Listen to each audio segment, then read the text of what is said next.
Hello and welcome to the Clinical Update Podcast, the podcast that brings you thought-provoking clinical education from MIMS Learning that you can fit into your busy life. I'm Rhiannon Ashman, Deputy Editor of MIMS Learning, and my guest today is Professor Peter Johnson. Professor Johnson is National Clinical Director for Cancer at NHS England and Professor of Medical Oncology at the University of Southampton. Welcome to the Clinical Update Podcast, Peter. Thank you very much. It's a pleasure to be here.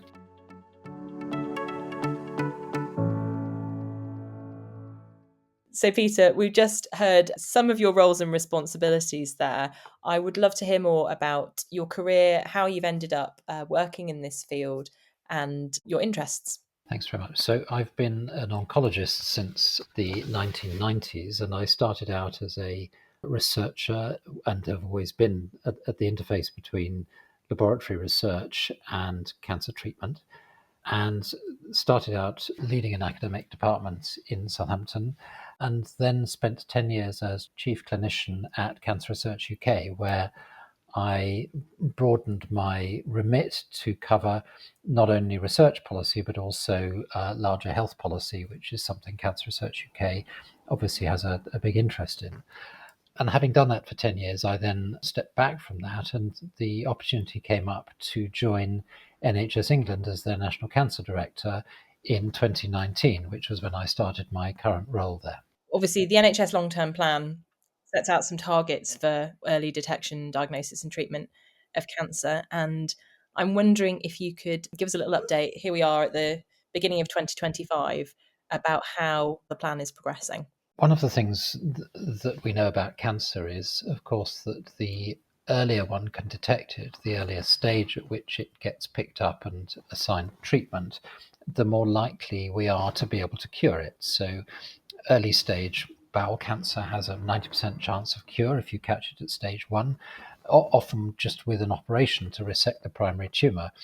But if, unfortunately, it's spread around the body and is metastatic at the time of diagnosis, so-called stage 4 cancer, the outlook is very much less good, and the 5-year survival figures are down in the sort of 10-20% range.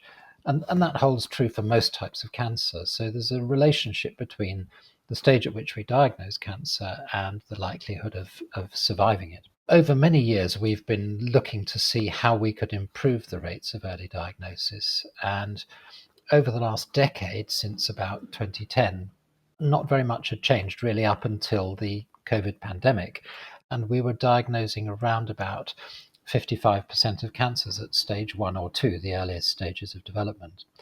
Obviously, the pandemic disrupted services in all sorts of ways, but actually since the pandemic and since services have been getting back on track, we've seen a gradual improvement in the rates of early cancer diagnosis as we've emerged and as we've reset the services. And if we look at the figures and what's contributing to those, there are really 3 things driving that. Firstly is the rollout of our lung cancer screening program, the targeted lung health checks, which has so far covered about a third of the population, but which has been enormously successful in picking up early stage lung cancer, which is obviously one of the more common cancers. Secondly, there's been an increase in health seeking behavior related to prostate cancer, as we've seen a lot of public figures going public about their diagnosis of prostate cancer, which has driven more people to see their primary care teams about possibly getting PSA tests and so on. So we've seen a rise in the rates of early prostate cancer detection. And thirdly, we've just started to see an improvement in the rates of early bowel cancer detection as the rollout of fecal immunochemical testing has improved the rates of bowel screening uptake. So those 3 things between them have made the first difference to the rates of early cancer diagnosis that we've really seen since we've been recording this, which is really encouraging and I think gives us some interesting indicators about how we can improve things for the future. So though you mentioned those 3 specific cancer types, is the thought then that the kind of improvements and the lessons learned in those examples could be extrapolated to other types of cancer as well? Yes, I hope so. And to dig into that in a bit more detail, as I say, we've now seen the first increase in early stage diagnosis by about 2.5 to 3 percentage points for the first time ever. And if we look at what's really driven that, it's been a combination of increasing public awareness. And of course, the NHS spends a lot of time putting out public information to try and reduce the barriers for people to seek help, to make sure that people understand what the symptoms are and what it is they should go and see their GPs about. And secondly, the proactive programs such as lung cancer screening have worked in quite a different way, perhaps, to our traditional approach in the NHS of waiting for people to present with symptoms. And we know we have screening programs, obviously, for breast cancer, bowel cancer, and cervical cancer already. But the lung cancer screening is a new thing that we have been rolling out in the last few years. And it seems to have had a really remarkable effect. And we might talk in a bit about the effects on different parts of the population from this very proactive approach to health.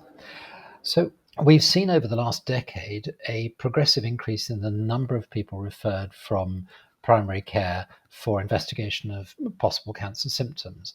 And that's gone up about 10% year on year since 2010. It was under 1 million in about 2010, and last year it was over 3 million. So there's been a huge increase in the numbers of people referred in for investigation of possible cancer.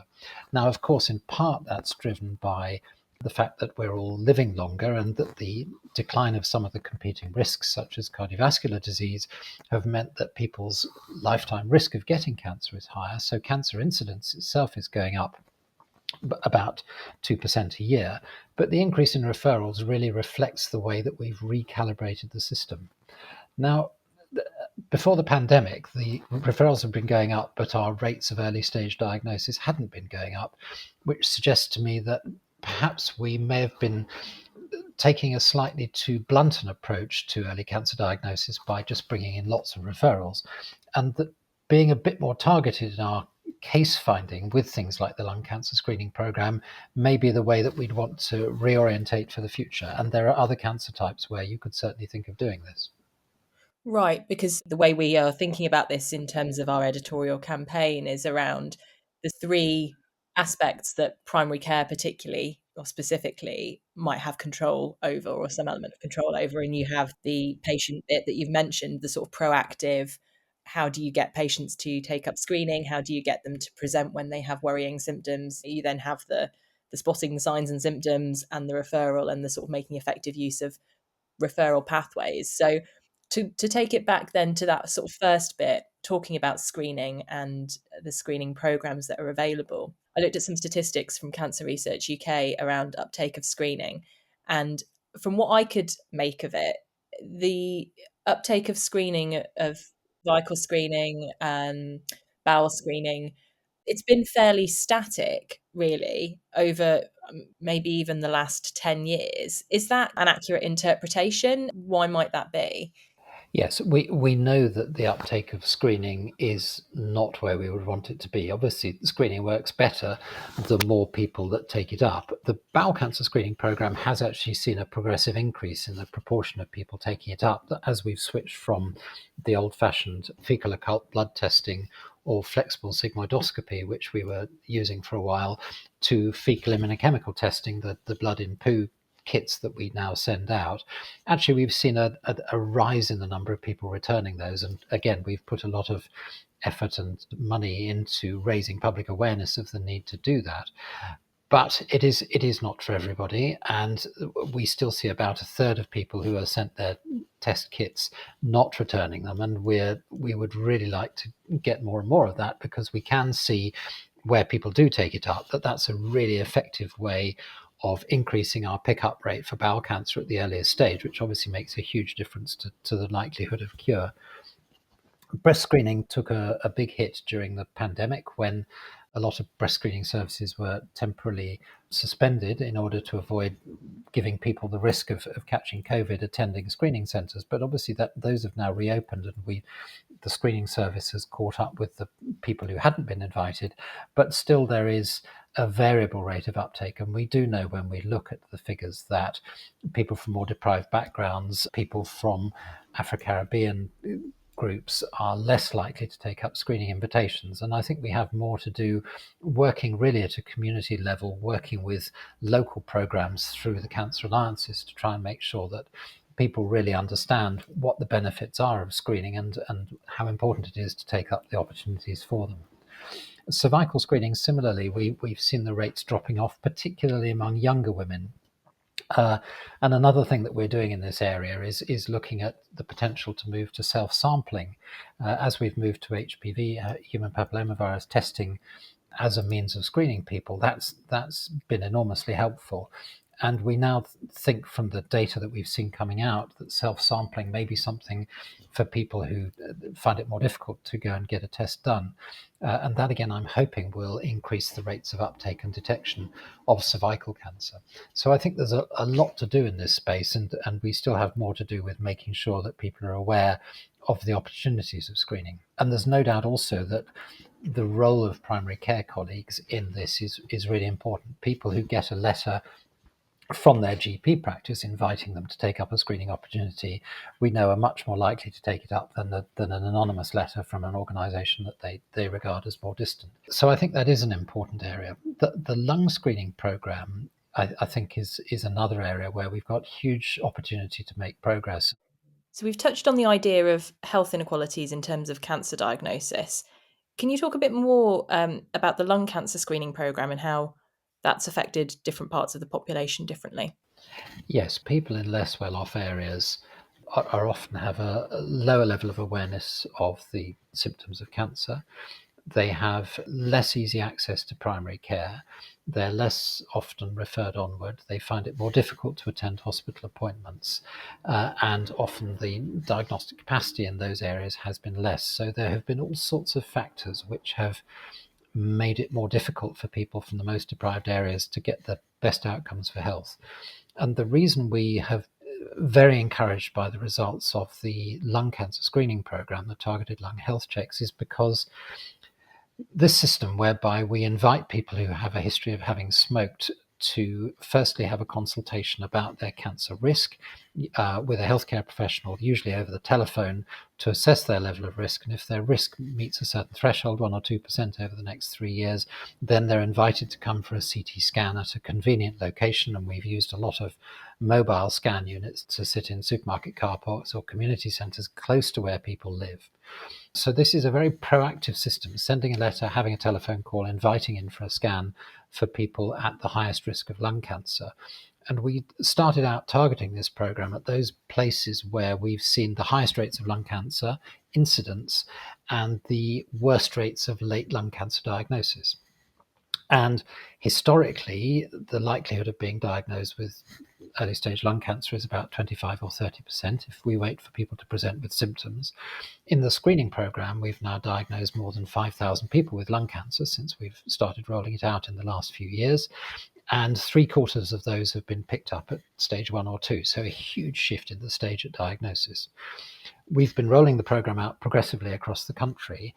And because we've been concentrating in those areas of greatest deprivation, what we've seen is that the usual difference between the likelihood of being diagnosed with early stage lung cancer between the best off and the worst off, which used to be that better off people were more likely to be diagnosed with early stage cancer by about 8 percentage points. That has inverted now, and actually it's people who are in the most deprived areas who are most likely to be diagnosed with early stage lung cancer, because we've been using this screening program specifically to target those populations. So I think that's really important, because what it tells you is that if you put in the resources and you put the effort into contacting people and being proactive about offering them access to diagnostics, that you can actually really make a difference to their life chances and their chances of effective treatment.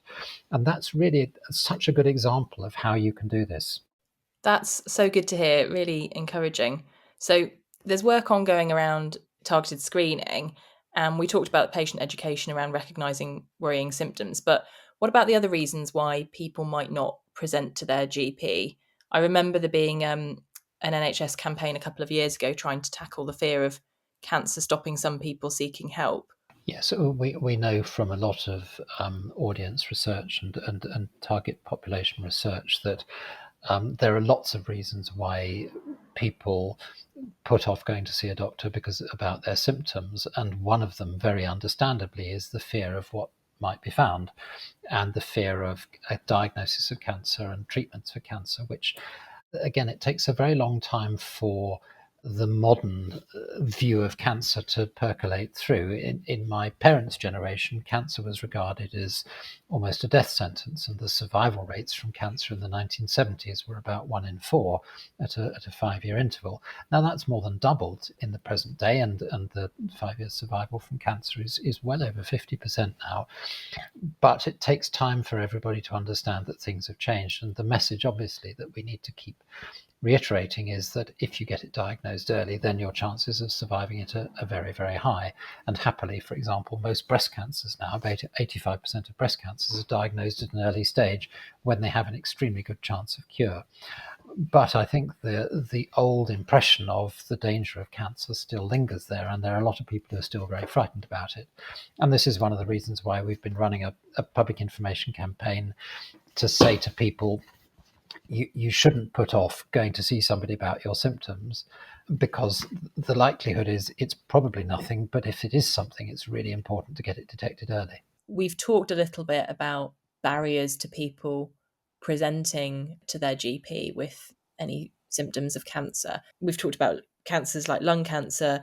I'm interested in where we're at with the cancers that they're often diagnosed late because the symptoms are so vague. I'm thinking about pancreatic cancer, for example, and really how the dial can be shifted in those examples. Yeah. Again, a variety of different things that we can do. So one of the areas you mentioned, pancreatic cancer specifically, one of the things we've been wanting to do is to see if we can really identify those people most at risk of pancreatic cancer prospectively. There's a bit about inherited risk of pancreatic cancer. About 1 in 10 pancreas cancers occur in families where there's a raised risk. So we've been working with a system called Europac to identify the families at highest risk. And then for the other 90% where it's not a familial tendency, one of the things we know is that people with recently diagnosed type 2 diabetes, particularly people who've lost weight, are at increased risk of having pancreas cancer, because diabetes is sometimes an early manifestation of pancreas cancer. So we're just about to launch pilots in primary care to see whether we can pick up people with recently diagnosed diabetes and weight loss and offer them the possibility of CT to look to see whether there's an early stage pancreatic cancer present. So again, a proactive approach to case finding in primary care, and we're working with a number of primary care networks to see if we can pilot this, to see if it's something we can do. So that's one aspect of it, is to get much more on the front foot about identifying where the population's most at risk might be and trying to take the healthcare to them. The other thing is about what we can do for people with the less specific symptoms, weight loss, abdominal pain, of course, which are very difficult for people working in primary care because it's a very common constellation of symptoms. So we've set up across the country non-specific symptom pathways in all the different 20 cancer alliances across the country to try and offer GPs an option for people to be investigated where they're worried about them and the possibility of cancer, but it's not clear which particular organ system you'd want to investigate. So these non-specific symptom pathways have been set up and rolled out across the population, and they cover the whole country now. And I think this is another potential option for GPs who are worried about people. We know that GPs are incredibly good at picking up when somebody needs to be investigated and referring them in. And by lowering the barrier to this, by not necessarily having to specify whether they're worried about bowel cancer or pancreas cancer or ovarian cancer, but these non-specific symptom pathways, I hope offer another option. Yeah, I'm pleased you mentioned that, actually, because MIMS Learning's editor Pat Anderson is speaking to Dr. Sarah Bull on next week's episode, and Dr. Bull runs a vague symptoms clinic, so there's more detail on that in that episode, which I say is coming out next week. And what's the state of play then with referrals via the traditional route, if you like? If we look at what's been happening to urgent suspected cancer pathways, the numbers of people being referred have gone up 10% year on year since 2010. And colleagues in primary care have been doing a sterling job of referring people into the system. And about a quarter of all GP referrals into secondary care are now for urgent suspected cancer. And so we're running at more than 3 million people a year, whereas in 2010 it was about 1 million people a year. So we've enormously increased the number of people being referred in. as we've done that, various things have happened. Number one is a greater proportion of cancers are being diagnosed through this route. So it's gone up to about just under 40% of all cancer being diagnosed through a specific urgent cancer referral pathway, compared to about 20% of patients who come through a routine referral.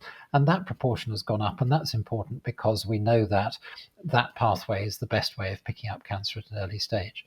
The corollary is that the number of people whose cancers present as an emergency has gone down as we've done that. So that's all good. We've started to shift people from emergency presentations at a point at which their symptoms are so severe that it becomes an emergency, to cancer pathways. At the same time, we hadn't really, prior to the pandemic, started to move the rates of early cancer diagnosis, but we had, of course, put a lot of strain on the diagnostic system. And now, of every 100 people referred on a urgent suspected cancer pathway, only 6 or 7 of them will have cancer. Now, that varies from one cancer type to another, but across the piece, it's about 94% of people who don't have cancer. So very important for people to understand that just because they've been referred on this pathway doesn't mean they've definitely got cancer. But at the same time, it's really important that the healthcare system has the diagnostic capacity in place to allow us to investigate all these people who have been referred in. We've really looked at the whole kind of pathway here around screening, around symptoms, spotting signs and symptoms, referring effectively, and really being proactive in terms of seeking out people at high risk. And so that's clearly, in order to do that, in order to be proactive, presumably that relies on really good data from primary care, that these things are being recorded efficiently and correctly so that this data can be used to target the people that you're talking about.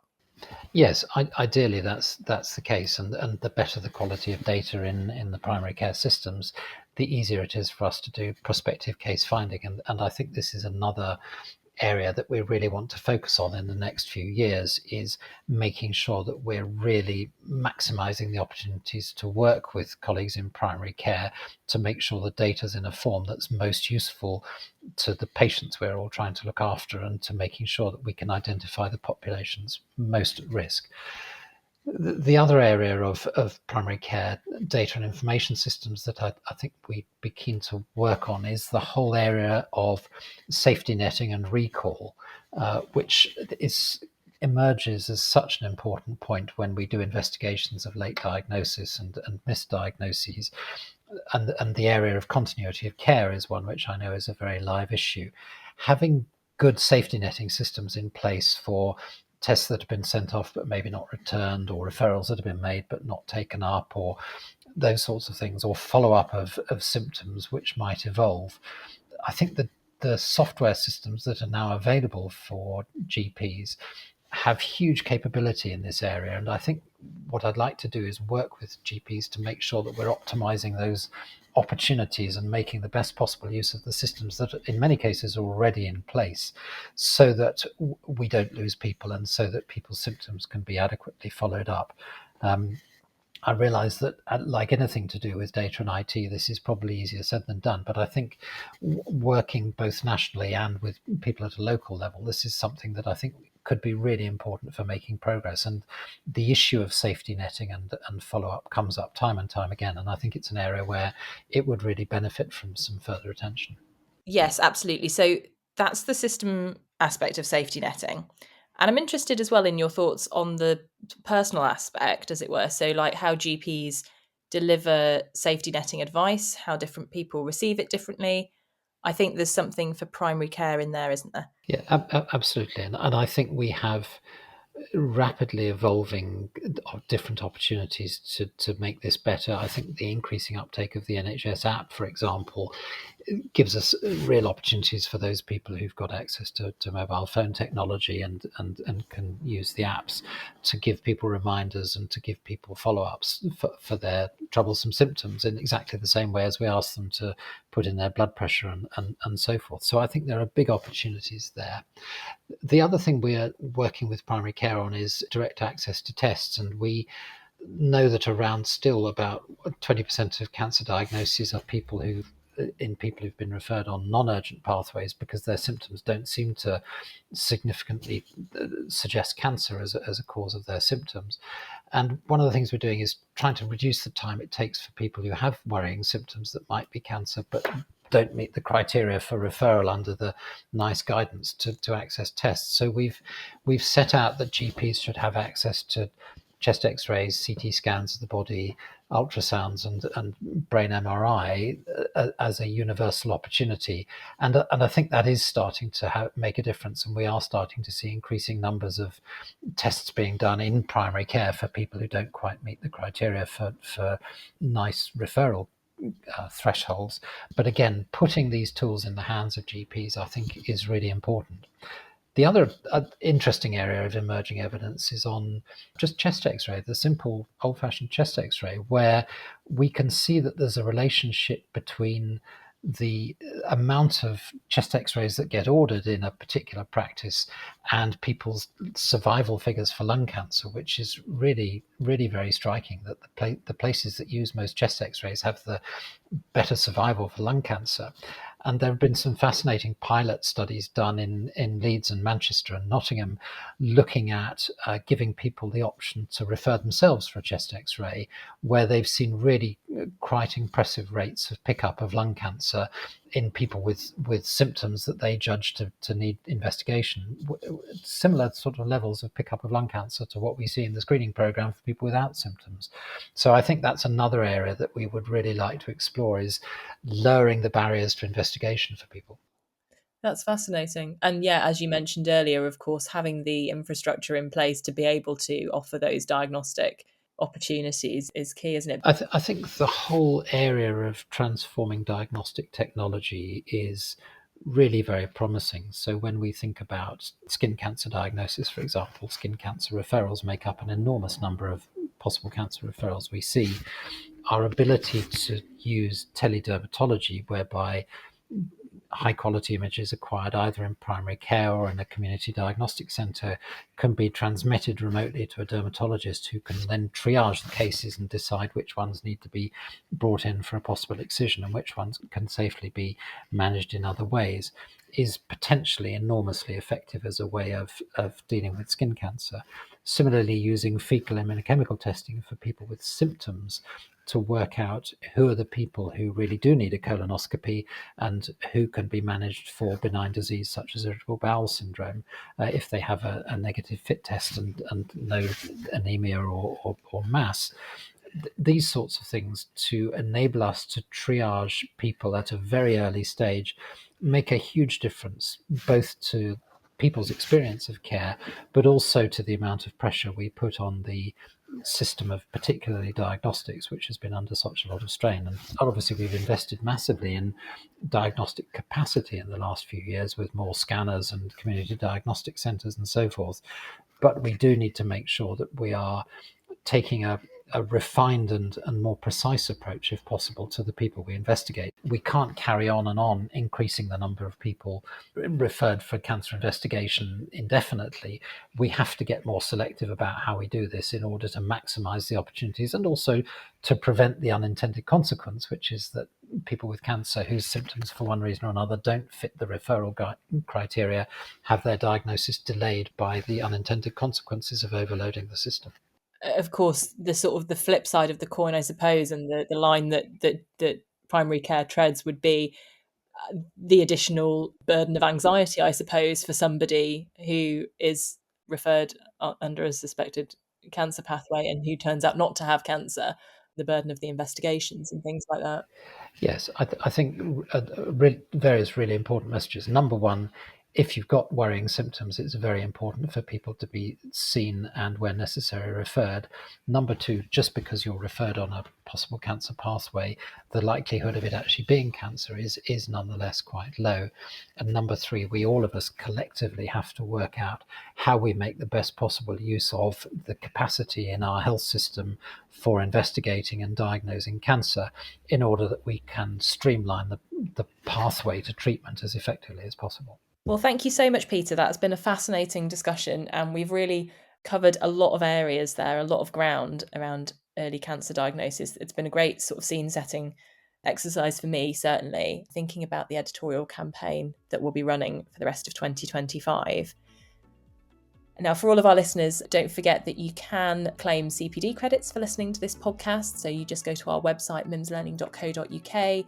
You just need your email address to register and complete the module there, claim your certificate. And we will look forward to seeing you again next week.